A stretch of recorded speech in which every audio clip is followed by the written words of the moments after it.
Hello everyone, I'm Anders E.T Herzberg, and welcome to the Saloon, a firearms industry-focused podcast talking about the Second Amendment in the digital age.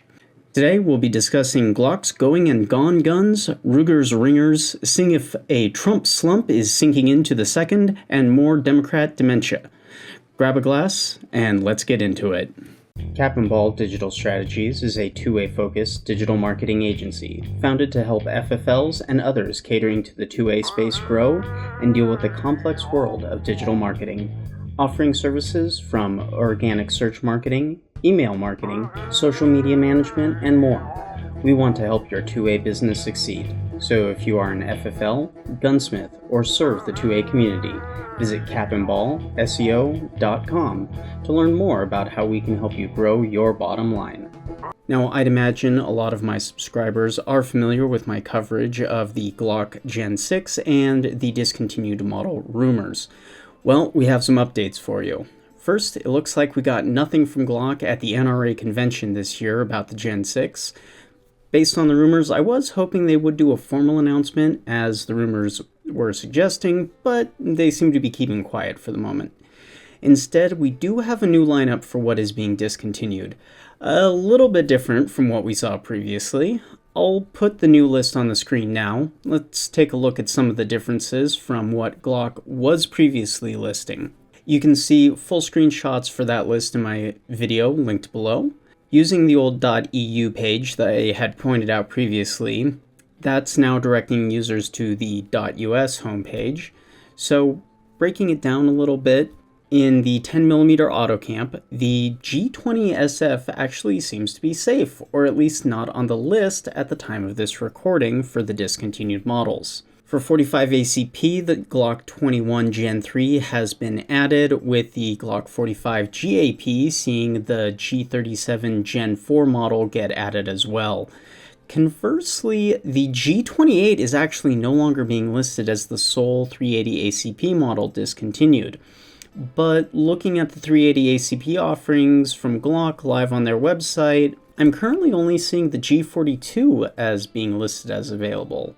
So, with this new list, it does seem that Glock is truly abandoning not only the 45 GAP, but the 40 Smith & Wesson and the 357 SIG as well.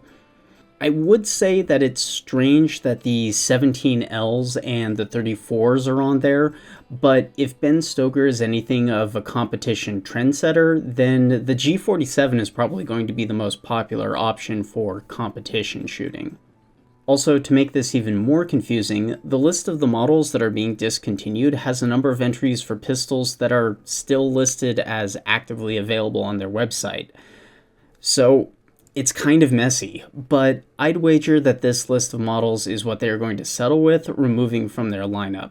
Now, to reiterate some of my previous coverage and speculation, however, I did go into more detail in my previous video on this topic. If Glock leverages the patents that I had discussed previously and uses them in the Gen 6, then they really only need to offer a handful of the most popular configurations and potentially sell caliber conversion and grip length conversion kits. I'll also address some of the comments that I got on the previous video, and I really do appreciate each and every single comment that I get. I do try to keep up with and respond to each one.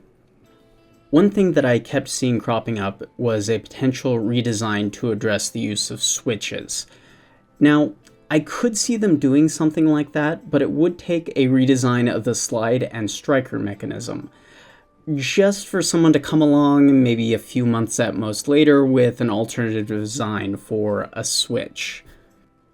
And at the time of this recording, I really haven't seen any patents that suggest Glock is working on a redesign along these lines to make it more difficult for a switch to be installed. So honestly, I'm 50-50 on that. On the one hand, I could totally get why they would do it, but then they would be in the exact same position again soon after spending a ton of money in R&D, tooling costs, etc. So while it might get them out of some legal hot water, I think it honestly would be very short-lived. Besides, FRTs are already in development for Glock pattern pistols, so at least to me, it's kind of a moot point in terms of keeping fast-firing pistols out of the public's hands. Furthermore, FRTs also don't have that inherent legal liability of a full-on switch. But hey, if you want good gun autist legal analysis, go check out Matt at Fudbusters.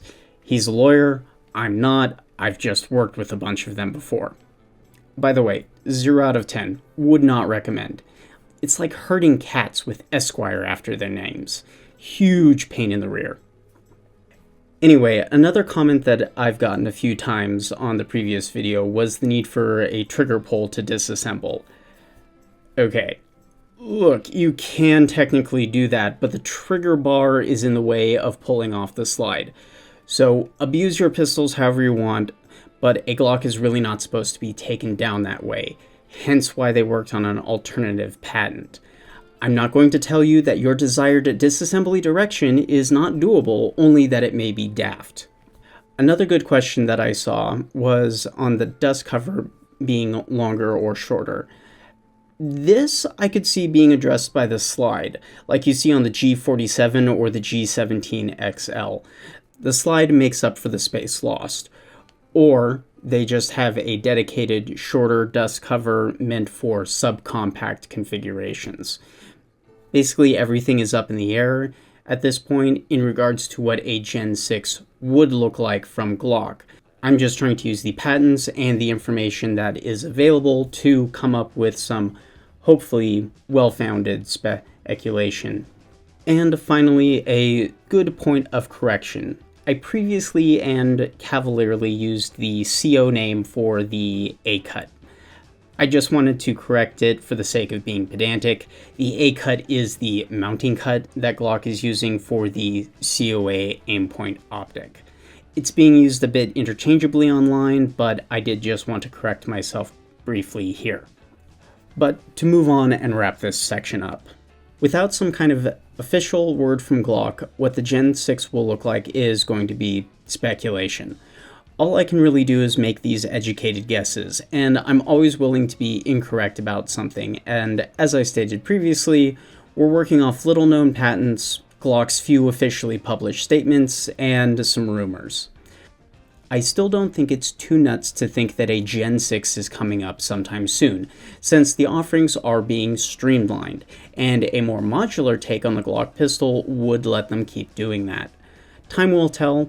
I hope I'm right about what the Gen 6 will look like, but hey, I'm willing to be wrong. Now, in more FFL-orientated news, 4473 Cloud recently released a press statement. It's the usual affair, pumping up the benefits of their service. Since I'm not an FFL and don't have to deal with something like that on a regular basis, I'm not in a position to tell you if it's the best thing since sliced bread or if it's dog water software. FFLs and gun store employees, I'm honestly interested in your feedback about this software if you have used it. But I did want to use this as a jumping off point about digital modernization and the 2A industry. I'm painfully aware that the firearms industry at large has a bit of a love-hate relationship with technology. On the one hand, it's taken ages to get red dots as a mostly standard feature, and trust me, I was in the why stick a dot on my pistol camp for quite some time. Now, I don't see any point in having a handgun without some kind of optics capability. On the other hand, 3D metal printing technology has let suppressor manufacturers experiment with and develop some much more interesting suppressor designs. Metal injection molding was a dirty word. Now I think most people understand that with the correct quality control, it can be just as effective as regular machining for certain types of parts. Though SIG does seem to be doing its best at trying to undo that. But I think that the firearms industry as a whole is lagging behind when it comes to effective digital marketing and embracing the digital age. Now, to be fair, this is one part platform and ad network bias, and one part people in the industry not taking it seriously. Definitely not everyone, but I see enough poorly done and downright baffling websites from smaller FFLs that I have to wonder what is going on. In a previous episode of the Saloon, we broke down a ton of design and technical issues with a local FFL in my area, from web page layouts that changed from brand to brand to early 2000s web design. I've even seen FFLs bleeding sales because their online web store directed customers to a third-party website that then didn't even direct the customer back to the FFL that sent them there in the first place. I know there's not a ton of agencies out there that want to or even could deal with FFLs properly, but if shooting and the Second Amendment is going to survive, embracing the digital age is necessary. Much of the younger generation is online, and we need to be putting pro-2A stances out there where they are going to see it. If you'll humor me for a moment and let me ponder out loud, I wonder if some of the decline in hunting is not because of those who would have passed on that desire to the next generation are simply not leveraging the digital space effectively as a group, and it's only a handful of younger people that are getting into hunting because of that. Honestly, there's probably much more to it than just that, but I hope you understand what I'm getting at. I think the firearms industry in general has missed the boat when it comes to the digital age and digital marketing. Granted, it's not easy when major platforms are doing everything in their power to make life more difficult for you, but I think it's foolish not to leverage properly one of the strongest marketing tools to get your message and your products out there. So I'd like to invite FFLs and others in the 2A space. If you'd like to see myself and my business partner, who have many years of digital marketing experience, roast and review your website, let me know. Comment below with a name and location, or message me on Twitter at CapandBallSEO. Now, on to our next segment. Ruger seems to be doing quite well for themselves. The RXM seems to be doing exactly what people wanted from it. A G19 Gen 3 at a good price point without the quality control concerns of the PSA Dagger. Ruger's also launching another partnership with Dead Air Silencers this time, and in an article in Shooting News Weekly, Ruger says that 31% of their revenue is coming from just 4 guns: the 1022 Carbon Fiber Edition, the RXM pistol, the Ruger American Rifle Gen 2, and the Ruger Precision Rifle. It seems that in this new American manufacturing-based future that we are headed towards, Ruger is in a good position to take advantage, with Ruger's operations mostly protected from any negative impacts of the tariffs in the short term.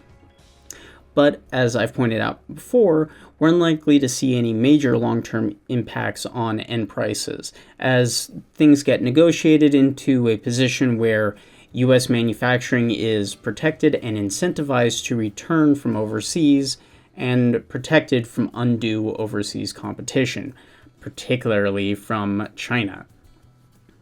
However, it's not just Ruger that's pointing out that Ruger is doing well. The National Association of Sporting Goods Wholesalers echo Ruger's claims, putting the Ruger American Gen 2 as a top performer in bolt-action rifles in their Q1 2025 scope report.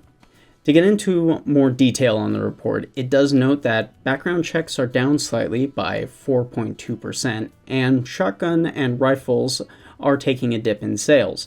But this is offset by continued strong demand for pistols such as the G19, the G43X, and the P365.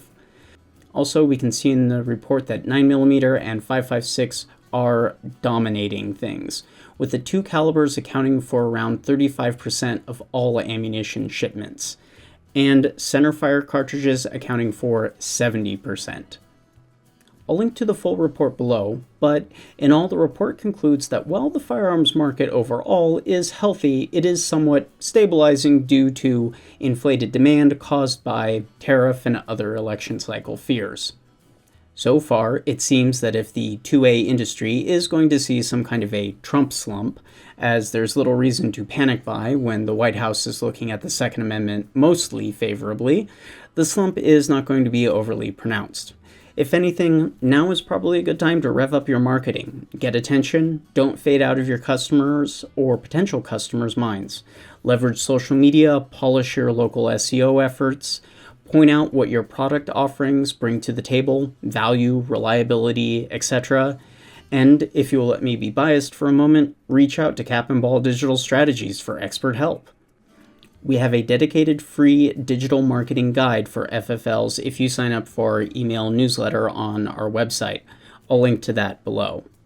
Wrapping up, it's fair to say that Trump will probably end up keeping more FFLs in business because of his removal of the zero tolerance policy at the ATF than any industry slump due to a Republican being in the White House. Shooting News Weekly again has a full report, but in fiscal year 2024, due to this zero tolerance policy for things as minor as clerical errors, almost 1,500 FFLs surrendered their licenses. Compare that to 2023 when only 80 did so. This is directly because of that zero tolerance policy implemented by the Biden administration. This zero tolerance policy was a direct attack on the Second Amendment through the back door. With our current system, FFLs are critical to keeping the Second Amendment alive, and if the smaller mom-and-pop shops are forced to shut down, then that right gets that much harder to exercise. But of course, that leads us to another Democrat-dispensed helping of diseased discourse. Democrats Adam Schiff and Chris Murphy, in what I can only describe as a desperate attempt to remain relevant, have reintroduced their odious bill to Congress that would ban so-called assault weapons. Never mind that these two barely understand the basics of firearms use or operation. While everyone seems to admit that this bill has no chance of passing, it would probably be a good idea to keep an eye on this one and dump the usual pile of disapproving complaints on your Congress critter's desk. The article that I read cited support for stricter gun laws in polling by Gallup, but given the continued growth of constitutional carry, I must reiterate the absolute state of public polling today. Polling tries to shape the narrative, not represent how people actually feel. Be incredibly skeptical of any polling, especially when all you are getting is a, quote, X% of Americans favor Y thing. Now, moving on to our next section, a little bit of news from SIG.